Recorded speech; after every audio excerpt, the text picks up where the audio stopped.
अस्सलाम वालेकुम नजरीन, आप खेल के मैदान से बहुत ही अहम ब्रेकिंग न्यूज़ से आगाह करते चलें कि इंडिया 2 और वेस्ट इंडीज़ में होने वाली सीरीज़ में कितने ओडीआई मैच और कितने टेस्ट मैच खेले जाएंगे, हम आपको मुकम्मल अपडेट से आगाह करेंगे। नजरीन, आपका कीमती वक्त ज़ाया किए बगैर चलते हैं वीडियो की तरफ।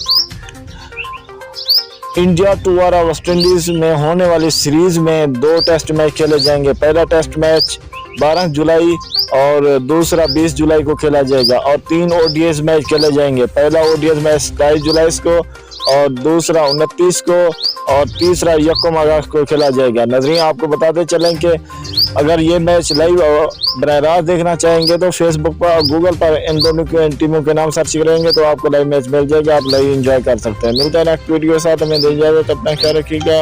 अल्लाह।